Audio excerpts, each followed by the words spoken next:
Masayang sigaw ni Stacy nang makapasok siya sa kanilang mansyon. Dala-dala ang kanyang mga pinamili sa mall kasama ang kanyang mga kaibigan. "Stacy, come here!" Nakangiti naman lumapit si Stacy sa kanyang mommy at daddy na nakaupo sa sofa. "Yes, mommy. Kailan pa po kayo nakauwi?"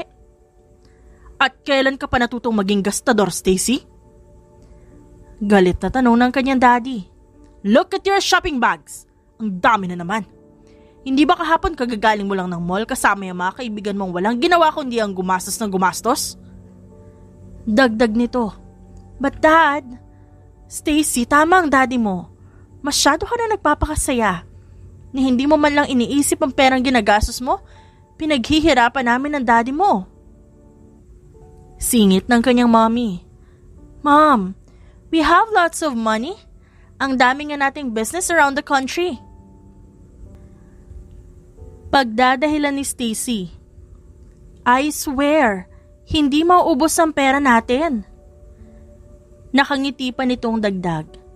Napahawak sa sentido ang kanyang mommy, habang ang kanyang daddy naman minasahe ang gitna ng kilay nito. "Graduate ka ng business administration, pero hindi ka tumutulong sa amin ng mommy mo para asikasuhin ang mga sinasabi mong business." "I don't have to.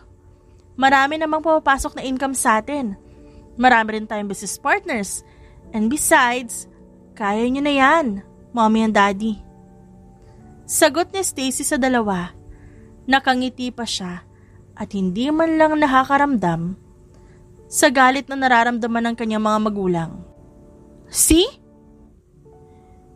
Your daughter is a spoiled one. I don't know what to do anymore." Inis na lita niya ng kanyang ina. "From now on, lahat ng credit cards mo hindi mo magagamit. Pupunta ka sa Palawan at ikaw ang mag-aasikaso ng negosyo natin doon." Bahagyang nagulat si Stacy sa sinabi ng kanyang ama. "Daddy, you know I can't do that. Ayoko malayo sa inyo, hindi ko kaya." Mangiyak-ngiyak niyang sagot. "Kayanin mo. Ni hindi mo nga ata alam kung ano negosyo natin sa Palawan eh." Sabi naman ng kanyang mommy. "Hindi nga. Tignan mo na. Pack your things. I'll book you a flight for tomorrow." Tumayo na ang kanyang daddy. Hudyat na desidido talaga itong ipadala si Stacy sa Palawan. "Mom, help me. Baka pwede pa magbago ang isip ni dad." Pamimilit nito sa kanyang ina. Umiling naman to bilang sagot. Dahil maging siya, hindi niya na rin kayang disiplinahin pa si Stacy. "I can't. May mga tutulong naman sa'yo doon pagdating mo. I will call our manager there and I'll help you pack your things." Wala namang nagawa si Stacy dahil mukhang nakaplano na ang lahat. Kahit umiyak pa siya ng umiyak, wala na siyang pagpipilian. Buong akala ni Stacy magbabago pa ang desisyon ng kanyang ama. Pero pagpasok ng kanyang ina sa kanyang kwarto, dala na nito ang tiket na gagamitin ni Stacy papuntang Palawan. "Ayusin na natin ang gamit mo," sabi ng kanyang ina nang may abot sa kanya ang tiket. "Mommy?" Sunod-sunod na tumulo ang kanyang luha dahil hindi niya akalain na hahantong sa ganito ang ginagawa niyang paggastos. "Wala na tayong magagawa. Sige na." Hindi na nakatanggi si Stacy dahil kung magrereklamo pa siya, baka mas worse pa ang mangyari. Umiiyak siyang nag-asikaso ng kanyang mga gamit habang katulong ang kanyang ina. Ayaw din ng kanyang ina na mapalayo si Stacy sa kanila. Pero kailangan niyang gawin to para matuto si Stacy at kailangan niyang paghirapan ng mga bagay na gusto niya. Kinabukasan, maagang gumising si Stacy para mag-asikaso ng kanyang sarili dahil mukhang hindi na mapipigilan ang pag-alis niya. Hinatid siya ng kanyang mga magulang sa airport. Maging mga kaibigan niya, walang alam sa nangyayari at hindi siya nagpaalam sa mga ito. "Mommy, pilitin mo si Daddy." Naiiyak niyang sambit sa kanyang ina. "Hindi na magbabago ang isip ko, Stacy." Sagot ng kanyang ama. Napasimangot naman siya sa narinig. Nagpaalam na si Stacy sa kanyang mga magulang bago tuluyang sumakay ng eroplano. At nang naroon na sila, naging masaya siya dahil finally, magagawa niya na ang bagay na gusto niya. Kaya lang, bigla niya naalala na wala pala siyang credit cards at ang binigay lang sa kanya na pera, 5,000 pesos cash. Nakaramdam ng konting galit si Stacy para sa kanyang mga magulang. Pero, hindi niya na rin naman mababago pa ang mga nangyari sa kanya ngayon. Gustuhin man niyang hindi sundin ang mga ito, siguradong mas malalang parusa ang kanyang mararanasan. Nang makarating si Stacy sa airport, may sumundo sa kanya. Mga tauhan nila sa resort na kanyang tutuluyan. Ma'am Stacy! Masayang saad ng isang matandang babae at kumaway pa sa kanya sa di kalayuan ng airport. Who are they? Tanong niya sa kanyang isipan.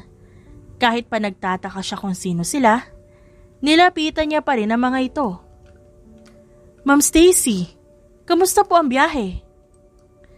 Tanong ng isang lalaki na sa tingin niya ay matanda sa kanya na 1 taon.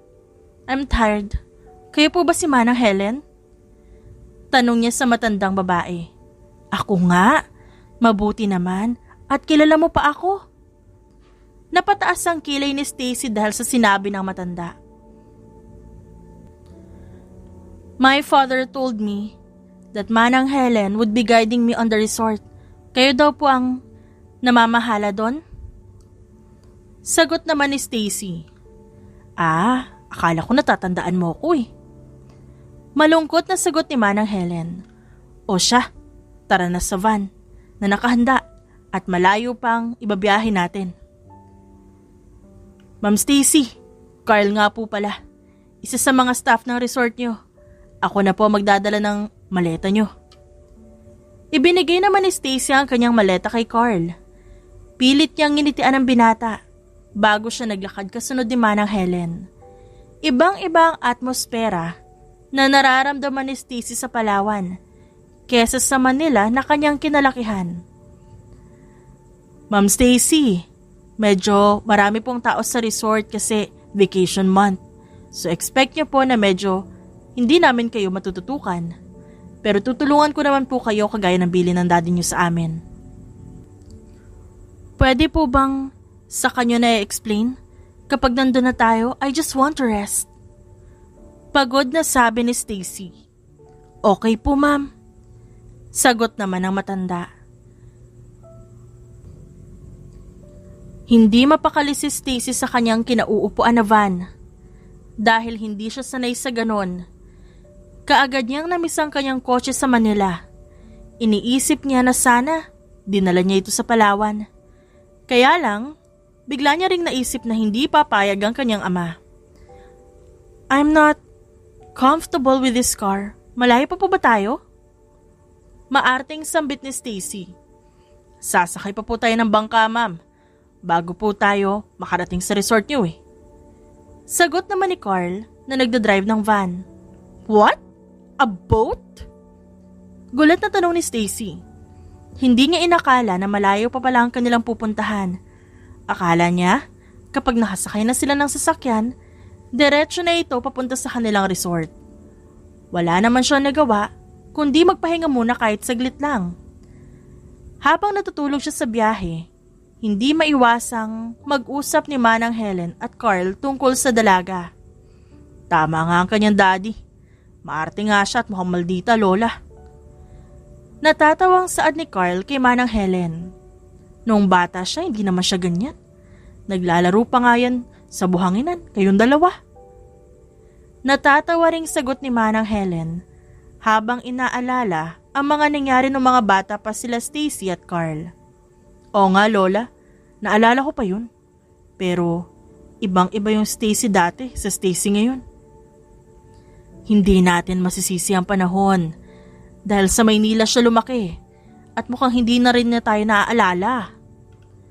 Susubukan ko pong tiisin ang kamalditahan at kaartehan yan.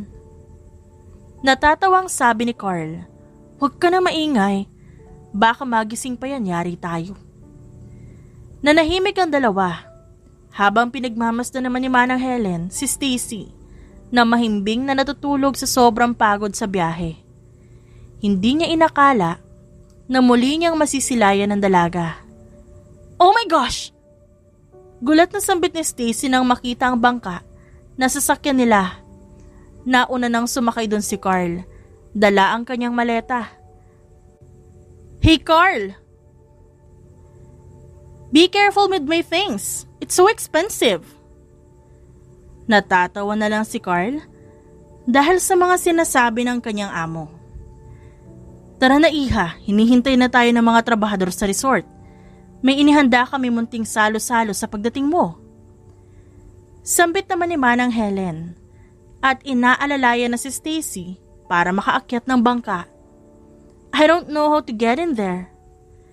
Sambit niya habang tinuturo ang taas kung nasan si Carl. Kuya, kunin niyo nga yung hagdan na pinahanda namin sa inyo. Sabi ko naman sa inyo kakailanganin natin yun eh. Natatawang sabi ni Carl sa may-ari ng bangka. Wala ba tayong yacht sa resort? I thought kompleto ang gamit natin. Kunot noong tanong ni Stacy. Meron ma'am, may 5 tayong yate na ginagamit kapag susundo po tayo ng bisita from here. Kaya lang po ang bilin sa amin ng daddy nyo, dito kayo sasakay. Natatawang sagot ni Carl. Ano nakakatawa? Bakit ka tumatawa? Inirapan niya si Carl habang umaakyat sa hagdan na inilagay nila. Mukha po kasing gusto talaga kayong parusahan ng daddy nyo. Natatawa niyang sagot ulit. Ah! Stop laughing! Nakakairita! Muli niyang inirapan si Carl at hindi na ito pinansin. Habang nasa biyahe, iniisip naman ni Stacy ang sinabi ni Carl. Bakit hindi siya pinasakay sa kanilang private boat? Kung saan mas komportable doon at halatang pangmayaman na nakasakay. Bakit dito pa sa bangka na parang isang hampas lang ng alon lulubog na? Habang nasa dagat, hindi maiwasang maisip ni Stacy ang kanyang naging kapabayaan nung nasa Manila siya. Pagkatapos niya kasing gumraduate ng college, hindi siya tumulong sa kanyang mga magulang sa kanilang negosyo. Inisip niya lang doon na magpakasaya at gumastos ng gumastos para sa sarili niya. Hindi niya naisip na hahantong sa ganitong pagkakataon ang lahat.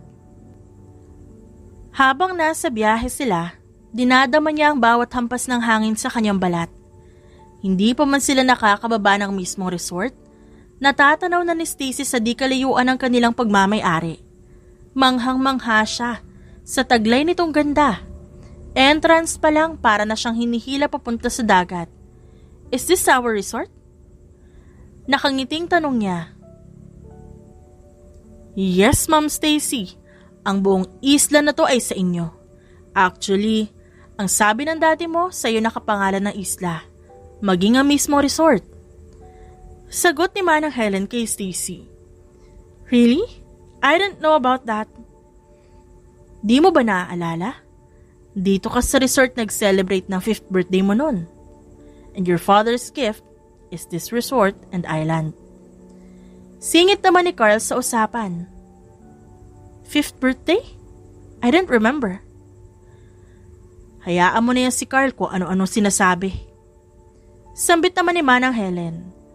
Naging palaisipan kay Stacy ang kanyang nalaman.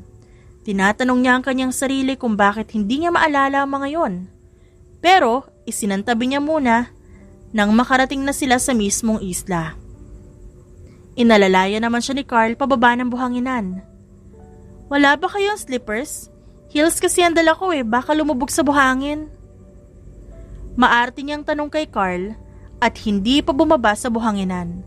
Ma'am, pwede ho kayo magpaa. Malapit lang naman po yung entrance ng resort Ayun na Sinundan ng tingin ni Stacy ang tinuro ni Carl at natanaw nga niya ang entrance ng resort. Pero ayaw ko madumihan ng paa ko. Sa sobrang inis ni Carl sa kanyang amo, binitawan niya ito at pinabayaang nakatayo doon sa hagdan. Bahala ka sa buhay mo, arte-arte mo. Hey Carl, wait!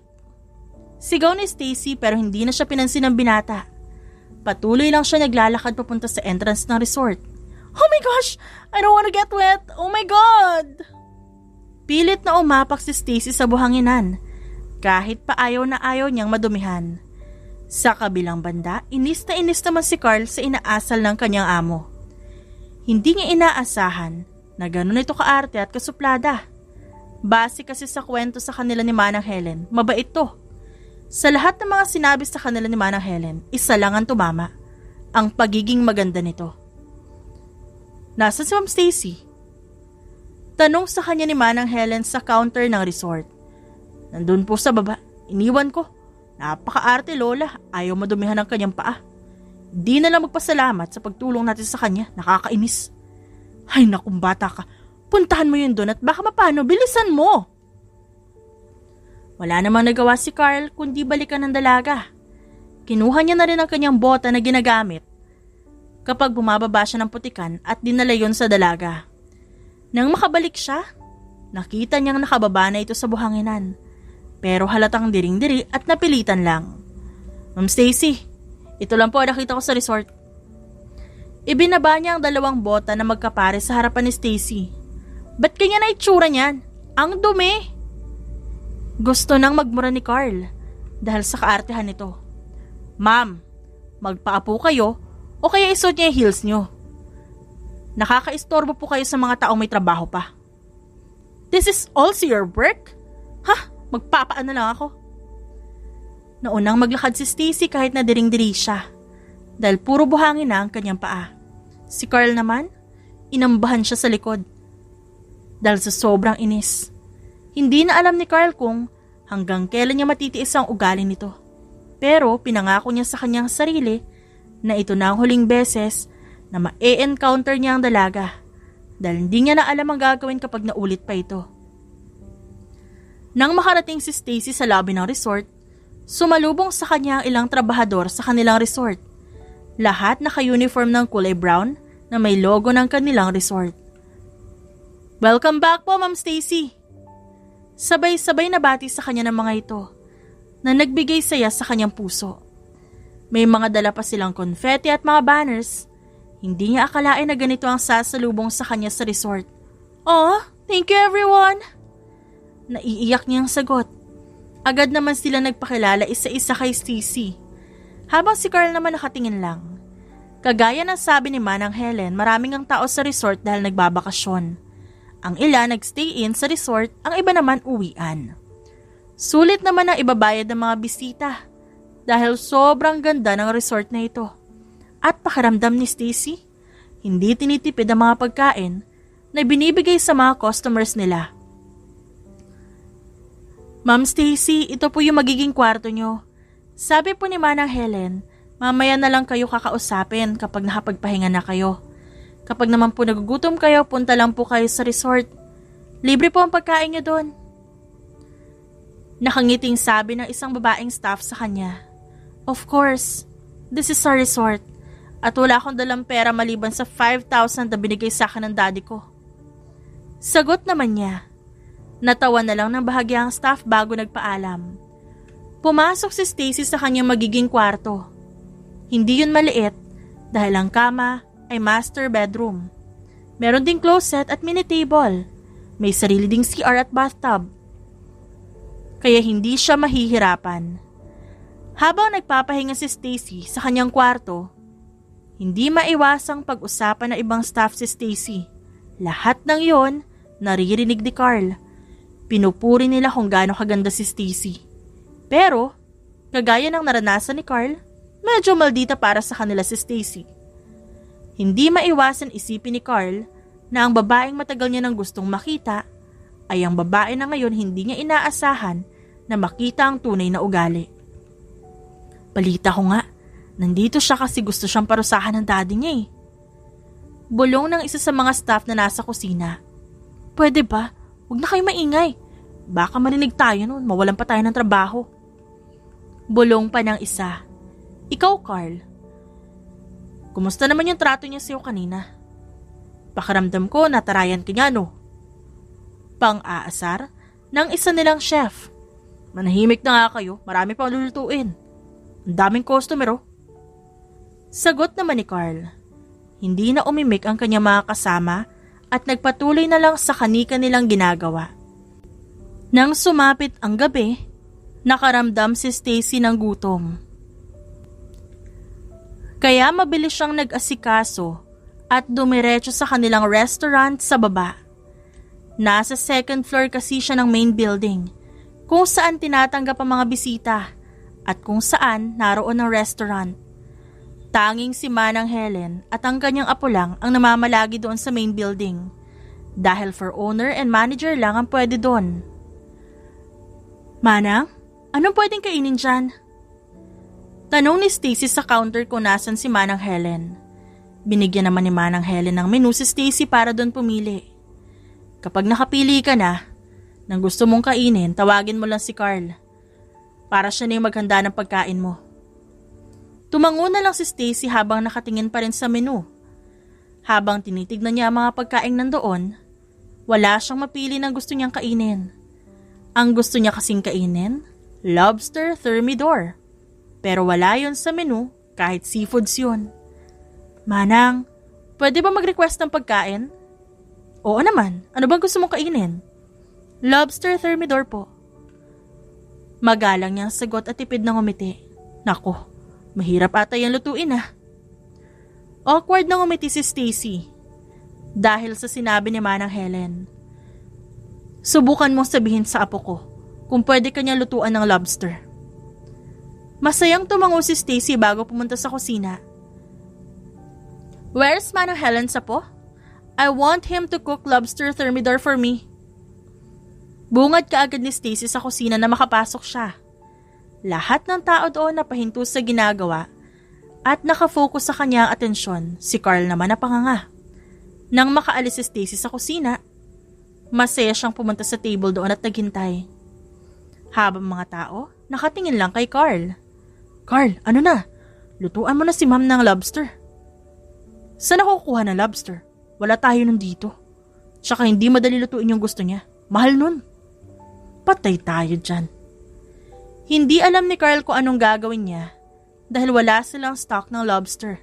At kung bibili naman sila sa bayan, aabutin pa sila ng oras. Lumabas ka na kaya, ipaliwanag mo sa kanya. Suhestyon na isang chef. Walang nagawa si Carl kundi lumabas ng kusina kahit naka-apron at chef hat pa siya. Napahinga siya ng malalim habang papalapit kay Stacy na busy sa pagkuha ng litrato sa kanyang sarili. Ma'am Stacy. Yeah, Carl, ikaw pala, bakit? Yung gusto niyo po kasing ipaluto hindi available. Wala po tayong stock ng lobster kaya imposible pong maluto yon. And we're not professional chef para maluto ang gusto niyong pagkain. What? Gulat na sigaw ni Stacy. Halos lahat ng atensyon na nasa loob ng restaurant napunta sa kanila. Kahit mga chef at waiter na patigil sa biglaang pagsigaw niya. Bakit wala kayong stock? Akala ko ba maganda yung pamamalakad niyo dito? Hindi pa nga ako nakakaisang araw dito. Ganito na agad yung nangyayari? Pasensya na po, ma'am. Nahihiyang sagot ni Carl. Nahihiya si Carl sa mga tao nakatingin sa kanila. Pakiramdam niya, pinapahiya siya ng dalaga sa maraming tao. Kukuha na lang po ako ng pwede niyong kainin para sa dinner. Sorry po ulit. Tatalikod na sana si Carl pero bigla ulit sumigaw si Stacy. No! Gumawa ka ng paraan para makaluto kayo. Pero ma'am, no buts! Dahil gusto na ni Carl na umalis sa maraming tao nakatingin sa kanila, huminga siya ng malalim bago nag-excuse sa dalaga.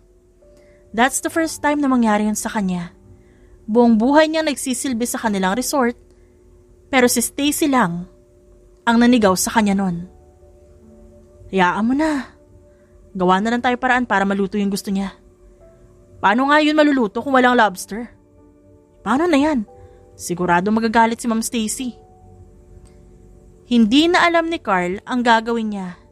Hinubad niya ang kanyang apron at chef hat bago pumunta sa counter para kumuha ng pera.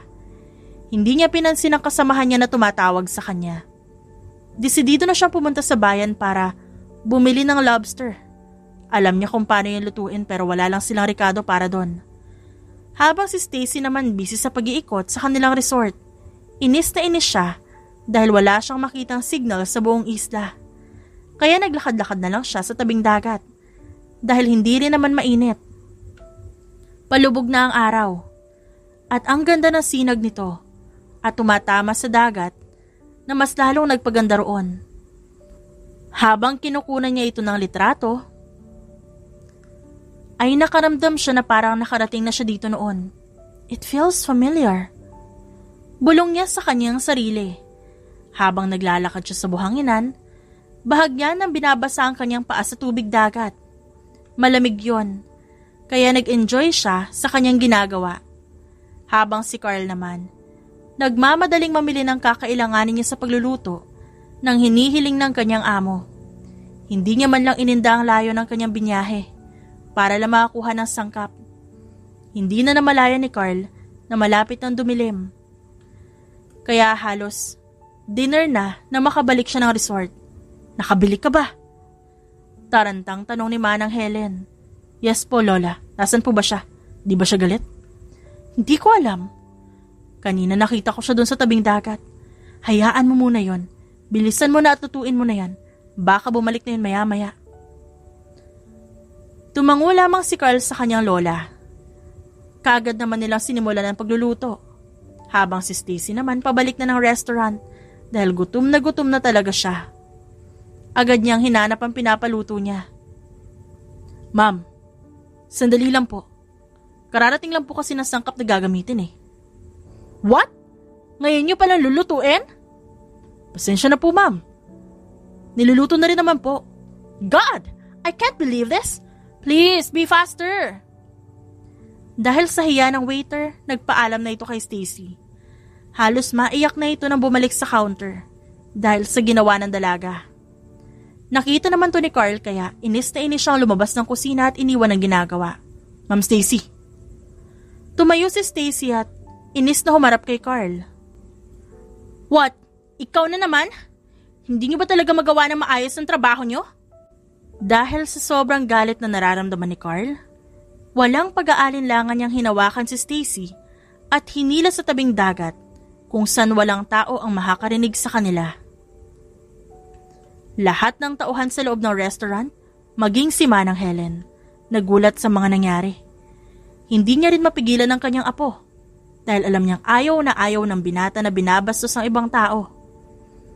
Alam mo, sana matuto ka rin makaramdam sa paligid mo. Hindi lahat aayon sa gusto mo. Hindi lahat ng tao sa paligid mo magugustuhan ka. Matuto kang umintindi sa nararamdaman ng iba. Kung gusto mo na magandang buhay, umuwi ka dun sa inyo. Hindi namin kailangan ng amo na maarte at maldita. Hindi naman nakapagsalita si Stacy sa mga sinabi ni Carl sa kanya. Pero alam niya sa sarili niyang nasaktan siya sa binitawang salita nito. Kung gusto mo ng hayahay at walang ginagawa, hindi ka nababagay sa lugar na to. Dahil ang mga tao at trabahador niyo dito, pinapahalagahan namin. Bawat isa, nirerespeto namin. Kaya kung di mo kayang ibigay yun sa amin, gawin mo mag-isa ang mga gusto mong gawin. Hindi pa nakakapagsalita si Stacy, umalis na si Carl sa kanyang harapan. Sunod-sunod na tumulo ang kanyang luha pagtalikod ni Carl. Pilit niya mang baliwalain ang sinasabi ni Carl. Hindi niya magawa dahil naapektuhan siya ng husto sa sinabi nito. Napatingin siya sa malawak na karagatan sa kanyang harapan at doon niya naalala na kaya nga pala siya nasa lugar na yon para matuto at turuan ng leksyon ng kanyang ama. Kung dati, may mga sumusunod sa kanya sa lahat ng gusto niya, ngayon hindi na ganon. Samantala, alam ni Carl na wala siya sa posisyon para pagsalitaan ng ganon si Stacy. Pero dahil may naapakan ng tao si Stacy, hindi na siya nakatiis. Alam niya ang tunay na ugali nito. Gusto niyang magbago ito. Pero base sa pinapakita ni Stacy sa kanila, hindi na siya nagkaroon ng pag-asa na magbabago pa ang dalaga. Simula na gabing yon, hindi niya na alam kung paano haharapin si Stacy. Kahit pagalit siya sa dalaga, niluto niya pa rin ang hinihiling na pagkain nito. Si Manang Helen na nagdala ng pagkain sa kwarto ni Stacy. Carl, linisin mo muna ang kwarto ni Stacy. Baka ayaw nun na madumi. Utos ni Manang Helen kay Carl. Kay Mark yun na lang po iutos, Lola. Hindi ko po kayang harapin ang malditang babae na yon. Carl, ang bibig mo. Totoo naman eh. Halos hindi na nga po makaharap si Von sa mga customer natin dahil sa pamamahiya niya sa amin eh. Sagot ulit ni Carl. Wala namang magawa si Manang Helen dahil maging siya nagulat sa inasal ng dalaga. Pero hindi pa rin nakatakas kay Carl ang trabahong inuutos ng kanyang lola dahil ayaw naman ni Mark na sa kanya mangyari yon. Kaya walang nagawa ang binata kundi siya ang maglinis ng kwarto ni Stacy. Ma'am Stacy, maglilinis pa ako ng kwarto nyo. Habang naghihintay si Carl sa labas ng kwarto ni Stacy, natataranta naman sa loob ang dalaga dahil hindi niya inakala na paparating si Carl para maglinis. Hindi niya pa rin kasi alam kung paano haharap sa binata dahil sa mga ginawa niya dito. Inayos ni Stacy ang kanyang mga gamit, maging ang kanyang sarili sa loob ng kwarto. Hindi naman madumi ang kwartong tinutuluyan niya. Malinis din naman siya sa mga gamit. Kaya hindi niya alam kung ba't kailangan linisan ang kanyang kwarto. Nang maayos na ang lahat, dahan-dahan niyang binuksan ang pinto. Bumungad sa kanya ang mukha ni Carl na halatang naiinis sobrang tagal niya itong pagbuksan. Papasok na po ako. Hiyang-hiya si Stacy sa naging aksyon ni Carl. Hindi niya man lang ito binati ng good morning, kaya hindi na rin siya nagsalita. Habang naglilinis sa loob, pinagmamasdan lang ni Stacy si Carl. Bawat galaw ni Carl binabantayan niya. Ni isa sa kanila hindi nagtangkang magsalita dahil sa awkwardness na nararamdaman. Gustong humingi ng tawad ni Stacy sa mga nagawa niya, pero ayaw niyang babaan ang kanyang pride. Kaya nanatili na lamang siyang tahimik at nagkunwaring kinakalikot ang kanyang cellphone. Babalik na lang po ako sa susunod na araw para maglinis muli. Sambit naman ni Carl nang matapos siyang maglinis. Magpapasalamat pa sana si Stacy pero sinarado na ni Carl ang pinto. Kainis! Bulong ni Stacy sa kanyang sarili. Ilang sandali pa, bumaba na si Stacy sa lobby at dumiretso kay Manang Helen dahil ito ang unang araw niya sa trabaho. Lahat ng dapat niyang matutunan ituturo sa kanya. Sinimulan ni Manang Helen sa pagpapakilala ng bawat empleyado sa resort. Doon din napagtanto ni Stacy na ang apo ni Manang Helen ay si Carl. Bahagya pa siyang nagulat pero hindi niya pinahalata. Dahil ang lalaki hindi man lang siya tinapunan ng tingin nang ipakilala sila kay Stacy. Halatang masama pa rin ang loob sa nangyari. Naapektuhan si Stacy ng husto sa mga sinabi ni Carl sa kanya. Kaya mas pinili niyang manahimik na lang. Okay, back to work. Nakangiting sambit niya sa mga staff. Pero ni isa walang umiti sa kanya o nagsalita man lang. Isa-isa silang nagsialisan at bumalik sa kanya-kanya nilang ginagawa. Hayaan mo na. Ayaw lang nila mapagalitan. Pagpasensyahan mo na muna. Masama po ba ako? Nakasimangot na tanong ni Stacy. Hindi naman. Hindi lang sila sanay na pinapagalitan at sinisigawan ng ganon. Kaya kung nasa bukabularyo mo ang humingi ng tawad, umpisahan mo kay Von. Dahil mas naapektuhan siya kaysa kay Carl. Tumango na lang si Stacy sa sinabi ni Manang Helen. Nang makabalik na ang lahat sa trabaho, nagsimula na ring mag-ikot si Stacy sa buong resort.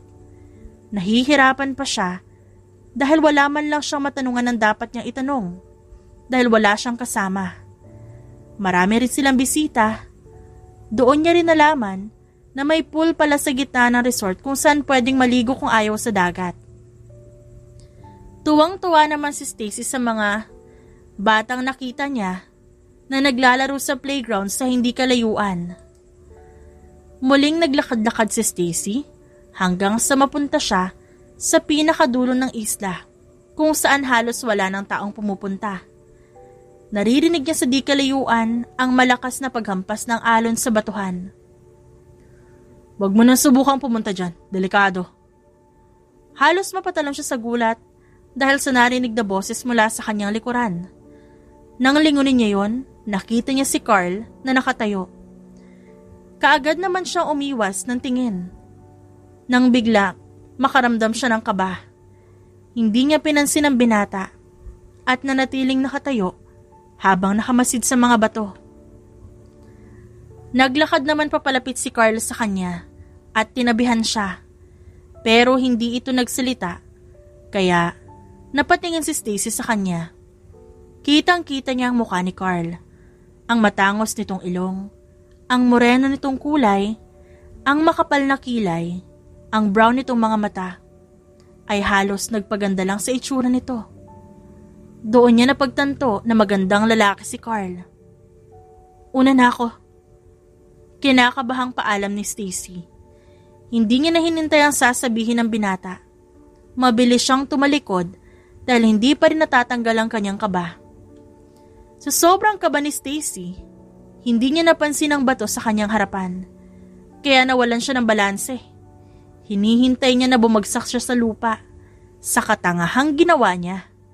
Pero hindi niya inaasahan dahil 2 braso ang sumalo sa kanya. Dahilan para hindi siya tuluyang mahulog. Parang huminto ang paligid nang magtama ang kanilang paningin. Pinagmasdan nila ang isa't isa. Parang ang kanilang mga mata nag-uusap ng hindi nila namamalayan. I'm sorry. Mabilis na tumayo si Stacy at tumalikod kay Carl. I'll go ahead. Mabilis siyang naglakad palayo kay Carl habang naiinis sa kanyang sarili. Si Carl naman nakangiting tinatanaw si Stacy na naglalakad papalayo. Kaagad na paisip si Carl kung bakit siya nakangiti sa nangyari. Tinanggal niya yun sa kanyang isipan at bumalik na sa kanyang trabaho sa kusina. Natapos ang buong araw na hindi pinapansin si Stacy ng kanyang mga staff. Maging ang mga tao sa restaurant na kinainan niya, hindi siya nito pinapansin. Wala naman siya nagawa dahil hindi niya mapipilit ang mga ito. Hindi rin siya makatulog nung gabi dahil sa nangyari sa kanila ni Carl. Hiyang-hiya pa rin siya. Hanggang ngayon dahil hindi niya inakala na sasaluhin siya ng lalaki.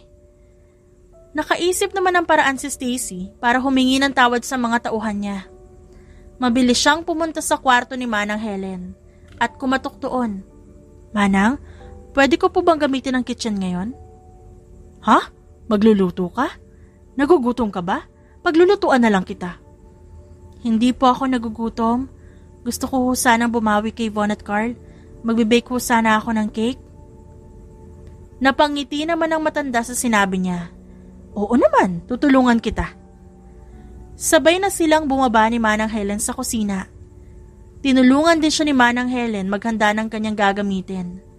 Mabuti na lang kumpleto ang mga gagamitin nila. Marunong ka ba mag-bake? Oo naman po. Kapag wala po kasi sila mami sa bahay, gumagawa po ako ng cookies and cupcakes. Tinuruan po ako ng yaya ko dati. Nakangiting sagot naman ni Stacy. Hay, ikaw na bata ka. Bilyonaryo kang spoiled pero malambot ang puso. Natatawang sabi ng matanda. Natawa na lang din si Stacy bago nagsimula sa pagluluto. Marami silang nagawang cupcakes ni Manang Helen. Base sa binigay na number ni Manang Helen kung ilan ang tauhan sa buong resort, nagtago na siya ng 2 cupcakes bago nilagyan ng salitang sorry para kay Von at Carl. Ginawa niya pa yun ng box para magmukhang regalo. Nang matapos sa kanilang ginagawa sa kusina, nilinis na nila yon. Nakangiti pa si Stacy habang naglalakad pabalik sa kanyang kwarto.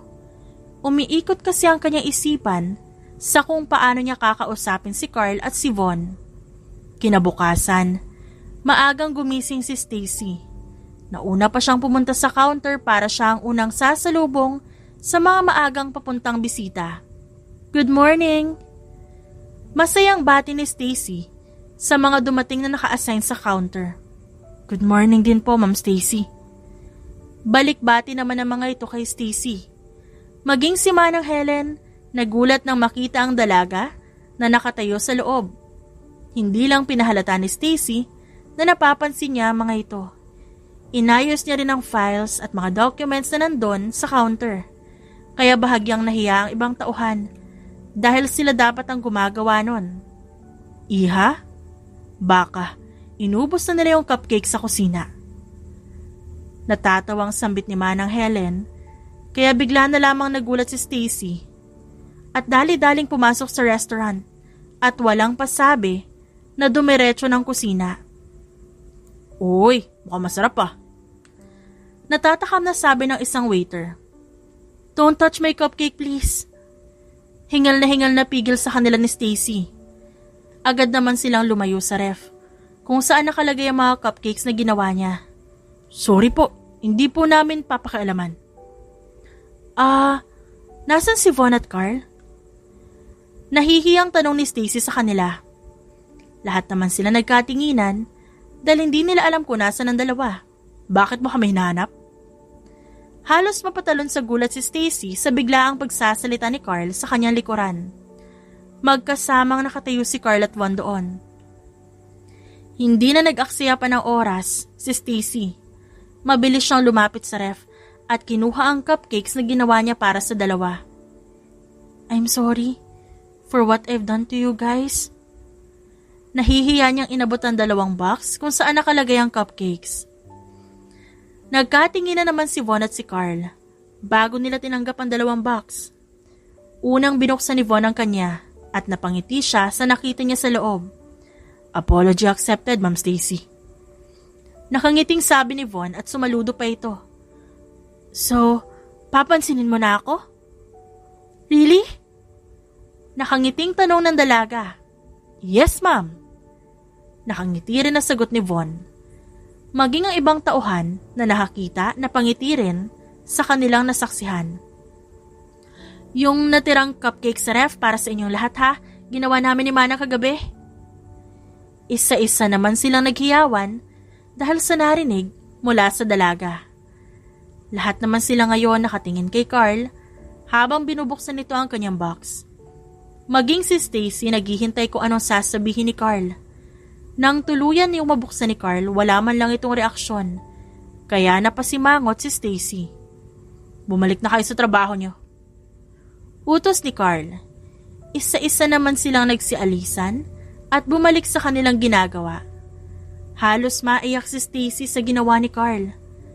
Hindi man lang ito nagsalita o kahit nag-thank you man lang. Napahinga siya ng malalim bago humakbang palayo. Hindi niya na hinintay ang sasabihin ni Carl dahil parang nasayang ang effort niya na ginawa para sa binata. Mabilis siyang tumakbo papunta sa dagat at doon nagsimulang tumulo ang kanyang luha na kanyang pinipigilan magmula pa kanina. Pakiramdam niya, hindi niya deserve ng kapatawaran dahil sa ginawa ni Carl sa kanya. Am I a bad person? Tanong niya sa kanyang sarili habang umiiyak. Sobrang nasaktan siya sa ginawa ni Carl. Hindi niya inaakala na yung excitement na nararamdaman niya kagabi, yung effort na inilaan niya para lang mapatawad siya ng binata na baliwala. No, you're not. Biglang napatingin si Stacy sa kanyang gilid. Nang magsalita mula doon si Carl, agad niyang pinunasan ang kanyang luha. What are you doing here? Utal niyang tanong kay Carl. Hindi mo kasi ako pinatapos magsalita, bigla ka nalang tumakbo. Sagot naman ng binata. Your apology is accepted. Hindi lang ako sanay na maraming tao ang nakatingin kaya pinaalis ko sila. So you're not mad at me? I'm not mad at you. Naiinis na ako sa ugali mo. But I'm not blaming you for your attitude and action. Kasi ikaw yan. I'm just hoping na magkaroon ka ng konsiderasyon sa mga tao sa paligid mo. Kasi hindi lahat ng gusto mo, makukuha mo agad-agaran. Mahabang paliwanag ni Carl. Napangiti naman si Stacy doon at sunod-sunod na tumango. Sandali silang natahimik dalawa habang nakamasid sa dagat. Ilang minutong napatitig si Carl kay Stacy dahil hindi nito inakala na makikita niyang iiyak si Stacy ng ganun lang. Sorry din pala sa mga nasabi ko sa iyo na nakaraan. Hindi na kasi talaga ako makapagtimpi eh. Ako nga dapat ang humingi ng tawad eh. Kasi hindi ko man lang kayo inisip. Pero tama ka nga. Hindi lahat ng gusto natin aayon sa atin. Dapat matuto rin ako makiramdam sa paligid ko. Napangiti naman si Carl sa sinabi ni Stacy. Ito yung Stacy na inaasahan naming lahat. Napakunot naman ang noon ni Stacy sa sinabi ni Carl, pero kalauna napatawa na lang din siya. Friends? Inilahad ni Stacy ang kanyang kamay sa harapan ni Carl. Friends. Tinanggap ng lalaki ang kanyang kamay. Since that day, palagi na silang magkasama. Palaging nakaalalay si Carl kay Stacy kapag may kailangan ito sa kanilang resort. Hindi naman siya pinapabayaan ni Manang Helen at tinupad nito ang utos ng kanyang ama. Sa ilang linggong pamamalagi ni Stacy sa kanilang resort, marami na siyang natutunan. Pati ang mga tao dito na pamahal na sa kanya. Natuto na rin siyang kontrolin ang kanyang sarili sa mga bagay na gusto niya. Napagtanto niya kasi na may mas importante pa kumpara sa mga luho niya sa buhay. Hating gabi, nang maisipan ni Stacy na lumabas ng kanyang kwarto. Mula sa second floor, natatanaw niya ang buong resort. Kung gaano ito kaganda sa mga ilaw na naroon. Halatang inaalagaan talaga ng maayos. Marahan siyang pumikit at dinamang malamig na simoy ng hangin. Hindi niya maiwasang mapaisip sa mga nangyayari sa kanya ngayon. Bumaba siya sa main building at pumunta sa tabing dagat. Dahil gabi na, halos wala ng tao doon, maliban sa mga gusto ring magpahangin kagaya niya. Anong ginagawa mo dito, gabi na? Napatingin si Stacy sa kanyang likuran nang marinig niya ang boses ni Carl. Nagpapahangin lang. May aircon naman yung kwarto mo eh. Iba pa rin yung simoy ng hangin dito. Sariwa. Hindi kagaya sa Maynila na puro buildings na nakikita ko. Nakangiti niyang sagot. Mabuti naman at natuto ka ring pahalagahan ang nasa paligid mo. Sagot ni Carl. You know, nung una, hindi madali para sa akin na tanggaping nandito ako because I'm rich. Akala ko bakasyon lang ang pinunta ko dito pero hindi pala.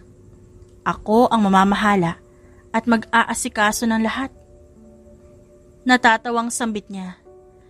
Doon napagtanto ni Carl na may pinagbago nga si Stacy. Bahagya na lang siyang napangiti habang nakatingin sa karagatan at sa bilog na buwan. Habang si Stacy naman, iniisip pa rin ang kanyang mga ginagawa noon. Puro lang siya mall, shopping, makuha niya lang ang gusto niya. Hindi niya iniisip ang mga hirap ng kanyang magulang para lang magkapera sila. Carl, wala ka na bang mga magulang? Bigla niyang tanong sa binata. Meron, si Lola Helen. Hindi, ang tinutukoy ko, mami at daddy mo, nasan sila? Wala na. Simula nang pinanganak ako, hindi ko na sila nakita. Ang sabi naman sa akin ni Lola, hindi niya rin daw kilala mga magulang ko dahil iniwan lang ako sa labi ng resort niyo. Natatawa niyang sagot, pero kitang-kita ni Stacy ang bakas ng lungkot sa mga mata ni Carl. Alam mo, kahit tumawa ka dyan, hindi mababago yung tunay na nararamdaman mo. Ayos na naman sa akin eh. At least kahit papano kinupkup ako ni Lola Helen. Binihisan, minahal na parang apo, pinag-aral niya pa nga ako eh. Napaisip naman kaagad si Stacy sa sinabi ni Carl. Siya? Buo ang pamilya. Kahit minsan wala ang kanyang mga magulang, dahil sa business trip ang mga ito, binibigyan pa rin siya nito ng oras kapag nakauwi sila. Wala siyang ginawa kundi magpakasaya, bilhin ang luho niya samantalang ang mga tao sa paligid niya. Hinihiling na sana umangat sila sa buhay. Habang nakayuko si Stacy, biglang napasulyap sa kanya si Carl. Kitang-kita nito ang kanyang muka na aakalain mong foreigner dahil sa taglay nitong ganda. Ilang minutong nakatitig si Carl kay Stacy hanggang sa makaramdam siya na parang may kakaiba sa kanyang tiyan. Maging ang kanyang puso, sobrang lakas ng tibok. Kaya mabilis siyang napaiwas ng tingin sa dalaga. Hindi malaman ni Carl kung anong nararamdaman niya. Dahil sa buong buhay niya, hindi pa siya nagkakagusto sa isang tao. Kahit paghanga, wala siyang nararamdaman sa mga babae. Maraming humahanga sa kanya pero siya, malabo. Malabong magkagusto siya sa babae dahil ang kanyang isipan nakatuon sa kung paano sila mabubuhay ng kanyang lola. Gusto mo maligo? Masarap ang tubig ngayon. Nakangiting anyaya sa kanya ni Stacy. Halos mapatalon sa gulat si Carl nang biglang magsalita ang dalaga. Hindi. Gabi na at saka malamig. Pagdadahilan nito. Pero ang totoo, hindi pa rin naaalis ang kanyang kaba. Ganun ba? Sige, ako na lang ang maliligo. Nakangiting sambit ang dalaga bago tinanggal ang kanyang jacket. Nanlaki naman ang mata ni Carl dahil nakita niya si Stacy na nakabra lang. Hindi kasi siya sanay na ganun ang suot ni Stacy. Lagi niya kasi ito nakikitang nakadress kapag lalabas ng kwarto. Tumakbo naman si Stacy patungo sa dagat at masayang nagtampisaw doon. Hindi niya ininda ang lamig dahil sanay siyang naliligo ng gabi sa kanilang swimming pool. Nakangiti lamang si Carl habang pinagmamasdan niya ang babaeng tila naglalaro sa tubig. Habang nakatitig siya sa dalaga, doon niya napagtanto na may gusto na nga siya kay Stacy. Habang pinagmamasdan ni Stacy ang bawat isa sa kanilang mga tauhan, napagtanto niyang seryoso ang mga ito sa kanilang ginagawa. Hindi sila napapagod ng umiti sa mga customer na kanilang pinagsisilbihan. Manang, can we gather a celebration this night? Nakangiting paalam niya. Celebration? Sino pa may birthday? Kunot noong tanong ng matanda. Nothing. Gusto ko lang po mag-celebrate kasama ang buong staff ng resort. Gusto ko po mag-set ng bonfire mamaya sa tabing dagat. Just chilling and enjoying the night without thinking about work. Mahabang paliwanag niya.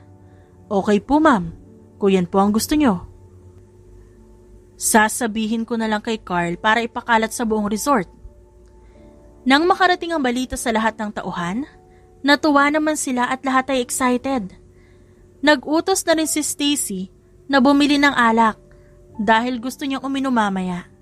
Matagal na rin kasi siyang hindi nakakatikim ng alak simula nang pumunta siya rito sa resort. Sumapit ang gabi at ang lahat naghahanda na sa tabing dagat. Ang iba may dalang pagkain na ipinaluto ni Stacy. Nakahanda na rin ang alak na iinumin. Ang iba naka-swimsuit pa at kasama na ron si Stacy dahil balak niyang maligo sa dagat. After those tiring day, naging masaya ang bawat isa. May music, may alak at may pagkain. Para silang nasa beach party na walang iniisip kundi magsaya. Stacy missed those feelings, kaya nakikisama siya sa mga taong naroon. Carl, di mo ba sasamahan si Miss Stacy? Panunukso ng iba nilang kasamahan.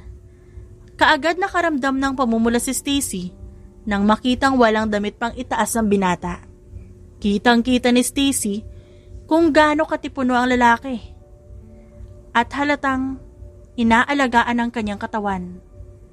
Kaagad naman siyang napaiwas ng tingin nang makitang papalapit sa kanya si Carl. Kaagad namang nagsigawan ang mga kasama nila dahil sa pang-aasar. Mukhang marami ka nang nainom ah. Mabilis namang umiling si Stacy bilang sagot. Konti pa lang. Sagot naman niya. Umupo sa tabi niya si Carl habang nakaharap sa apoy. Habang ang iba naman nilang kasamahan, naliligo na sa dagat. Tanging sila na lang dalawang nandun sa bonfire. Kumuha din ng alak si Carl at sinimulang inumin yun. Nakatitig lang si Stacy sa apoy habang ang kanyang isip naglalaro at naglalayag sa kung saan. Ma'am Stacy. Tawag ni Carl. Kaya napalingon siya. Gusto kita. Matapang na sambit ng binata. Ang kaninang magulong isip ni Stacy mas lalo pang gumulo dahil sa biglang pag-amin sa kanya ni Carl. Bahagya siya nagulat sa sinabi ng binata. Kahit di pa man masabi ni Stacy kung ano ba talagang nararamdaman niya para dito, ngayon, alam niya na kung ano yon. Ramdam na ramdam ni Stacy ang bilis ng tibok ng kanyang puso. Habang si Carl naman, nanatiling nakatitig sa kanyang mga mata. Alam niyang malabong magustuhan din siya ni Stacy. Pero mababaliw na siya kundi siya aamin. Huwag kang magbiro ng ganyan. It's not funny. Natatawang sabi ni Stacy bago umiwas ng tingin. I'm not joking. I really like you. Hindi ko po alam kung ano nangyari, kung paano nangyari. But I believe I really, really like you. Kung hindi lang madilim, halatang halata na ang pamumula ni Stacy dahil sa mga sinabi ni Carl sa kanya. Hindi niya alam kung anong sasabihin sa binata dahil hindi pa man siya nagkaroon ng boyfriend sa buong buhay niya. I don't know what to say. I'm sorry. Nakayukong sabi ni Stacy. Narinig niya naman ang mahinang pagtawa ng binata. Kaya mabilis siyang tumingala para tignan to. You're so cute. Nakangiting sambit ni Carl at ginulo pa ang buhok niya. Di ko din alam kung paano kita nagustuhan. Basta gumising na lang ako isang araw, gusto na kita. Hindi ako mapakali kapag di kita nakikita. Di ko alam kung anong gayuma ang ginawa mo sa akin. Excuse me? Gayuma? Mukha ba ako mangkukulam? Hindi. Siguro, naakit ka sa ganda ko. Sino ba namang hindi mahuhulog sa taglay ko ang ganda, plus mayaman pa? Mayabang na sagot ni Stacy. Hindi ako nagkagusto sa'yo dahil mayaman ka. Your attitude and your development made me fall for you even more. Muling natahimik si Stacy sa mga binitawang salita ni Carl. Napahinga siya ng malalim bago tanungin ang kanyang sarili if she really deserved to be loved. Alam ni Stacy nung una pa lang na iba na ang nararamdaman niya para sa binata. Natatakot lang siyang aminin sa kanyang sarili dahil magkaiba ang estado nila sa buhay. Lalo na kapag nalaman pa ito ng kanyang daddy. Sigurado rin siyang papauwiin siya sa kanila. Naghihintay lang siya ng tawag. Hindi na lang nagsalita si Stacy at nanatiling tahimik habang iniisip kung paano malalaman ni Carl ang totoong nararamdaman niya nang hindi nasasaktan ng binata. Pagkatapos ng party, hinatid ni Carl si Stacy sa kanyang kwarto sa second floor dahil lasing na lasing ang dalaga. Naparami ang kanyang nainom na alak nang hindi namamalayan dahil ang gusto niya lang magsaya ng magsaya. Habang si Carl naman, hirap na hirap kay Stacy sa pag-alalay dito. Hanggang sa makapasok na sila ng kwarto. Ang daming sinasabi ni Stacy na hindi maintindihan ni Carl. You're so handsome. Nakangiting sambit ni Stacy habang hawak ang magkabilang pisngi ni Carl. Napangiti naman si Carl sa kanya. Gosh, can I marry you? Nanlaki naman ang mga mata ni Carl sa sinabi ng dalaga. Marahil hindi alam ni Stacy ang kanyang sinasabi, kaya mahinang natawa lang si Carl bago sumagot. Yes, you can marry me, Miss Stacy Ventura. Napangiti ng malawak si Stacy bago binitawan ang mukha ni Carl dahil sa taglay na kalasingan. Kahit alam ni Carl na hindi maaalala ni Stacy ang kanyang sinabi, masaya pa rin siya sa ginawa nito. Inayos niya ang pagkakahiga ng dalaga at kinumutan to. Nang paalis na siya, pinagmasdan pa niya ang muka ni Stacy dahil hindi pa rin siya makapaniwala na nasa harapan niya ang pinakamagandang babaeng nakita niya. Bago siya lumabas ng kwarto ni Stacy, hinalikan niya ang noo ng babae sa katahimik na lumabas. Kinabukasan, balik sa dati ang buong resort. Kahit ang iba may hangover pa, pinili nilang magtrabaho dahil hindi sila nauubusan ng bisita. Gusto mo na si Ma'am Stacy, ano? Napatingin naman si Carl sa kanyang lola Helen. Carl, hindi masama magmahal. Hindi kita pinagbabawalan. Nasa tamang edad ka naman na. Ang sa akin lang baka masaktan ka. Napahinto si Manang Helen sa pagsasalita nang mawala ang ngiti sa labi ni Carl. Ang kaninang ngiti na kanyang daladala, biglang naglaho na parang bula. Tila ba sinaksak siya ng katotohanan na kanyang iniisip sa matagal na panahon. Ang pagiging bilyonaryo ni Stacy, ang mas lalong nagbigay sa kanya ng kahinaan. Lola, Bakit po hindi pwede magkatuluyan ng mayaman at mahirap? Saad niya kay Manang Helen at halatang halata sa kanyang mga mata na nasasaktan siya. Sino naman nagsabi sa'yo na hindi sila pwede magkatuluyan? Kailanman, walang pinipili ang pag-ibig. Kahit gaano ka pa kayaman o kahirap, maputi ka man o moreno, kung di man kayo magkatuluyan, ibig sabihin lang nun hindi kayo ang para sa isa't isa. May mas maganda at mabait pang darating sa'yo. Hindi po ba kami pwede magkatuluyan ni Stacy? Sa sitwasyon yung dalawa? Hindi kayo pwede. Dahil alam mo na hindi siya magtatagal dito. Ayaw ko masaktan at umasa ka sa kanya. Hindi naman nakasagot si Carl sa kanyang narinig. Masakit talaga ang katotohanan. Wala naman siya magagawa sa katotohanang panandalian lang si Stacy sa kanilang isla. Kahit umamin siya na gusto niya ang dalaga, hindi pa rin ito mababago ang katotohanan. Nang matapos silang mananghalian ni Manang Helen, nagpunta siya sa pool. Hindi niya naman inaasahan na nandun si Stacy. Lalapitan niya sana ito, ngunit napansin niyang may kausap ito sa cellphone. But Dad, ayaw ko pa pong bumalik. Nag-i-enjoy pa po ako dito. Besides, hindi naman na po ako kagaya ng dati. Trust me, Dad, I've changed a lot. People here taught me how to be a good person.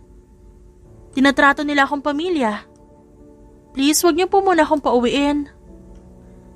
Kaagad kumirot ang puso ni Carl sa mga hindi niya inaasahang marinig. Aalis na siya?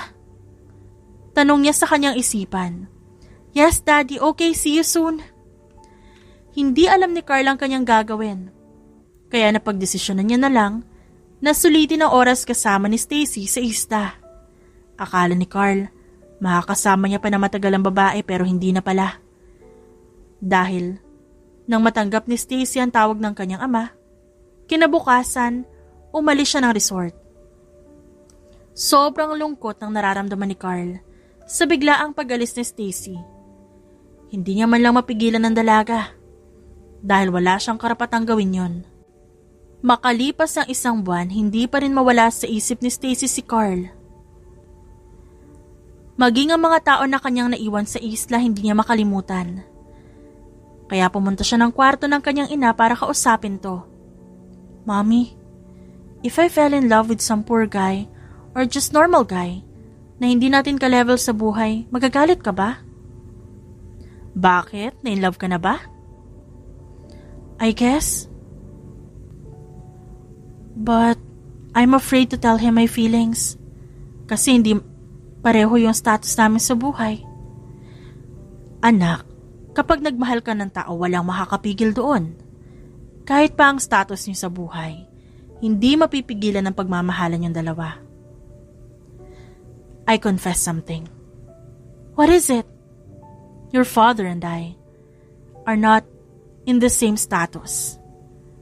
Even as rich, he doesn't care. Ayaw sa akin ng kanyang mga magulang dahil mahirap lang kami. They told me that I'm useless. Pero hindi nakinig sa kanila yung daddy mo. Mas nanaig ang pagmamahala naming dalawa. Hanggang sa wala na nagawa ang kanyang mga magulang dahil hindi na kami mapaghiwalay ng daddy mo. Para namang bumabalik sa alaala ng kanyang ina nangyari noon. But mommy, what if hindi pumayag si dad? Ba't naman siya hindi papayag? Nasubukan mo na ba siyang tanungin? Nakangiting tanong ng kanyang ina at bigla na lamang pumasok ang kanyang ama sa kwarto. Daddy? I told you, don't overthink too much, honey. 24/7 may update sa amin si Manang Helen. Alam namin ang bawat galaw mo sa resort.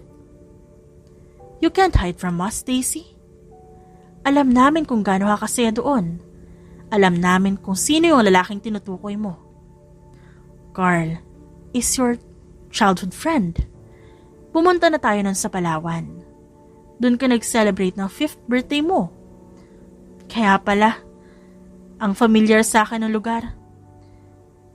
Nakangiti niyang sagot. Kami rin ang tumulong kay Carl para makapag-aral siya hanggang makagraduate. And of course, kaya ka namin pinadala doon, hindi lang para parusahan ka sa kapabayaan mo.